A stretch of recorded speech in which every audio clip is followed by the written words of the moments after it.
النهاردة هكلمك عن 4 أشياء أو 4 حاجات لو عملتهم وانت بتصلي تأكد ان صلاتك باطلة.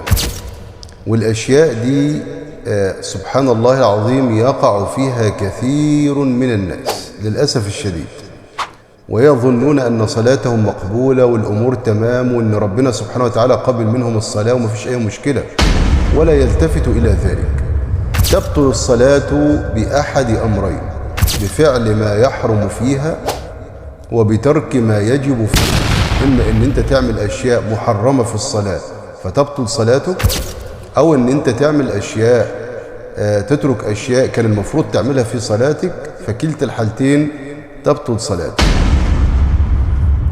فالأمر الأول من ال4 أشياء اللي تبطل صلاتك هو الأكل والشرب عمدا. قال ابن المنذر: أجمع أهل العلم على أن من أكل أو شرب في الصلاة الفرض عامدا أن عليه الإعادة، وكذا في صلاة التطوع عند الجمهور، لأن ما أبطل الفريضة يبطل التطوع. أما إذا أكل أو شرب جاهلا أو ناسيا فلا تبطل صلاته على الراجح من أقوال أهل العلم. الأمر الثاني اللي تبطل به صلاتك الكلام عمد من غير مصلحة في الصلاة.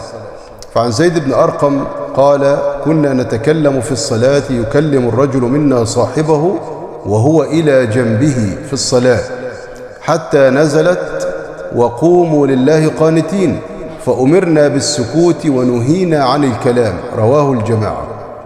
فإن تكلم جاهلا بالحكم أو ناسيا فصلاته صحيحة. فعن معاوية بن الحكم السلمي قال: بينما أنا أصلي مع رسول الله صلى الله عليه وسلم إذ عطس رجل من القوم فقلت: يرحمك الله، فرماني القوم بأبصارهم فقلت: وثكل أمياه، ما شأنكم تنظرون إلي؟ فجعلوا يضربون بأيديهم على أفخاذهم، فلما رأيتهم يصمتونني يعني بيسكتوني لكني سكت. فلما صلى رسول الله صلى الله عليه وسلم فبأبي وأمي ما رأيت معلما قبله ولا بعده أحسن تعليما منه، فوالله ما كهرني أو قهرني أو ضربني ولا شتمني. قال: إن هذه الصلاة لا يصلح فيها شيء من كلام الناس، إنما هي التسبيح والتكبير وقراءة القرآن. رواه مسلم. فالكلام عامدا في الصلاة لا شك أنه من المبطلات. الأمر الثالث من مبطلات الصلاة العمل الكثير عمدا.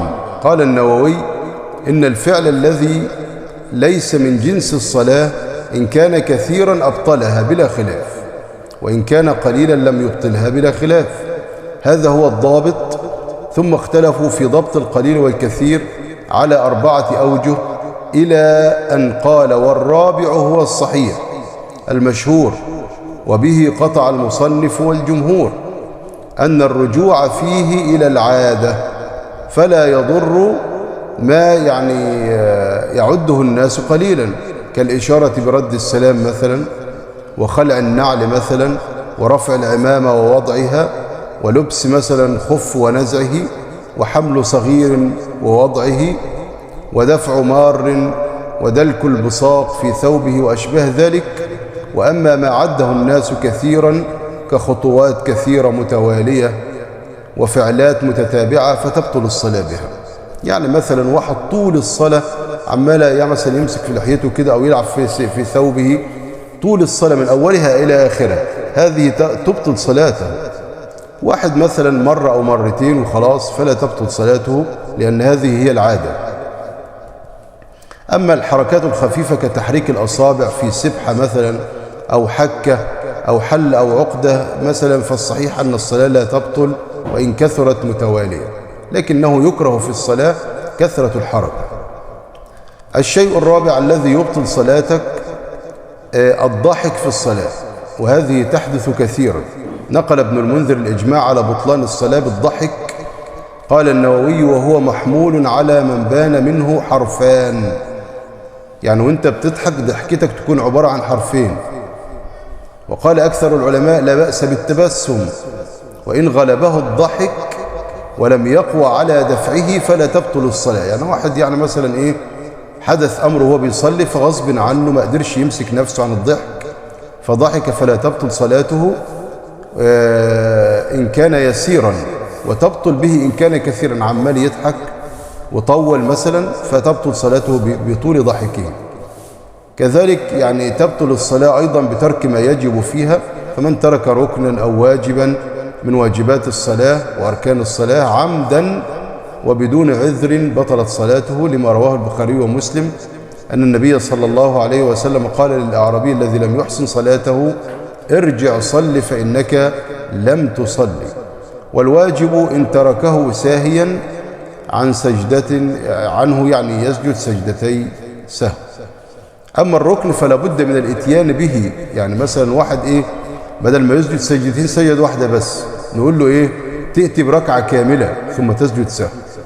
فهذه بعض الأشياء حبيبي في الله اللي لو عملتها في صلاتك تبطل وعليك الإعادة. نسأل الله تبارك وتعالى أن يتقبل منا ومنكم الصلاة، إنه ولي ذلك والقادر عليه. وصلى الله على نبينا محمد وآله وسلم، والسلام عليكم ورحمة الله وبركاته.